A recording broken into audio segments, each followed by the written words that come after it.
नमस्कार दोस्तों, मैं धरा अग्रवंशी स्वागत करती हूँ आप सभी का अपनी कहानी माई गॉर्जस वाइफ के भाग 330 में। अब आगे।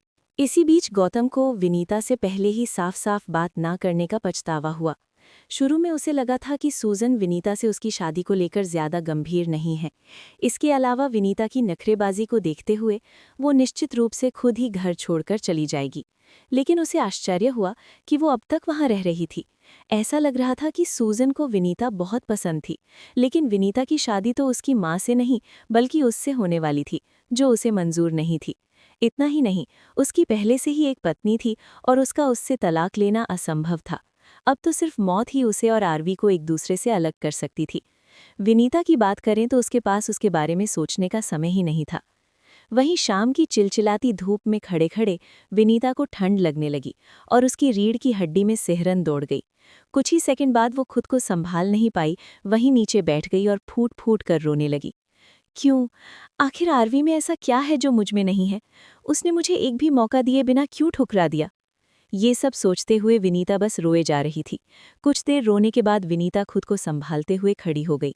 उसने अपनी आंखों के आंसू पोंछे और गहरी ठंडी आवाज में बोली, अब पीछे हटने के लिए बहुत देर हो चुकी है गौतम। सब कुछ खत्म हो चुका है। मैं तुमसे प्यार कर बैठी हूँ। सिर्फ तुमसे ही नहीं, बल्कि आहूजा फैमिली की ताकत से भी। तुम चाहे जो कहो, मैं तुम्हें पाने की कोशिश करती रहूंगी। तब तक, जब तक सूजन मुझे पसंद करती है। और मेरे लिए उतना ही काफ़ी है। भले ही मैं तुम्हारा दिल ना जीत पाऊं, लेकिन मुझे मिसेज आहूजा बनना ही है। मैं आरवी को कभी उस मुकाम पर नहीं पहुंचने दूंगी। कभी नहीं। विनीता ने अपने आंसू पोंछते हुए बिना किसी भाव के कहा। फिर वो दृढ़ निश्चय के साथ परफॉर्मेंस हॉल की ओर चल पड़ी। गौतम सिर्फ मेरा होगा, सिर्फ मेरा। और अगर कोई भी उसे मुझसे छीनने की कोशिश करेगा तो मैं उसका नामो निशान भी इस दुनिया से मिटा दूंगी। वहीं दूसरी ओर कैंपस के एंट्री गेट के बाहर निकलने के बाद गौतम ने चारों ओर नजर डाली और कैंपस के सामने स्थित एक माठ में चला गया। दुकान के सहायक ने गौतम को देखते ही हैरानी से अपनी आंखें बड़ी कर लीं। गौतम आहूजा? मुंबई में ये आश्चर्य की बात नहीं थी कि कोई उसे पहचान ले। गौतम ने सिर हिलाकर पूछा, क्या आप मुझे लेडीज के प्रोडक्ट्स वाला सेशन बता सकते हैं कहाँ है? हैरान होकर दुकानदार ने पूछा, आप किस तरह के लेडीज प्रोडक्ट ढूंढ रहे हैं? सैनिटरी। वाक्य पूरा करने से पहले ही वो शर्म से लाल होकर चुप हो गया।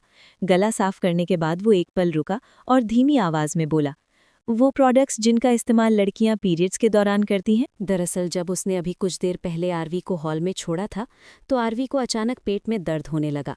आरवी ने सोचा कि उसे गैस की प्रॉब्लम हो गई होगी, लेकिन उसे बाद में पता चला कि ये उसके पीरियड्स का टाइम था।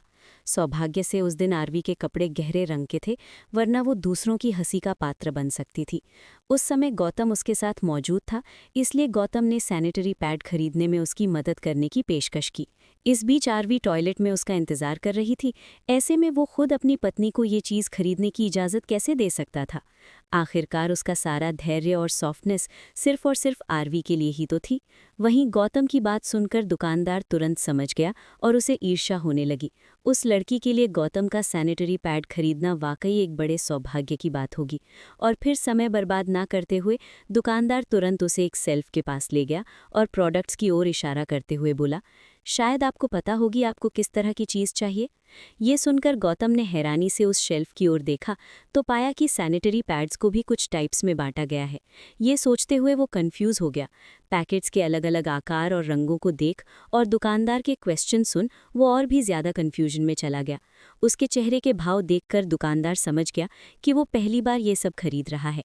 इसलिए उसने गौतम को सजेस्ट करते हुए कहा, आप ये ब्रांड चुन सकते हैं। ये एक इंटरनेशनल ब्रांड है और ये बहुत ही अच्छा है। उस पल गौतम के चेहरे पर और भी ज़्यादा कन्फ्यूजन के भाव दिखाई देने लगे, ये बात समझते हुए कि वो जितना ज़्यादा इन चीज़ों के बारे में सोचेगा उतना ज़्यादा उलझता जाएगा। उसने अपनी जेब से फ़ोन निकाला और आरवी को कॉल मिला दिया। इसी बीच आरवी लेडीज़ वॉशरूम में बैठी अपने पेट में उठते असहनीय दर्द को महसूस कर रही थी। उसका चेहरा पीला पड़ गया था।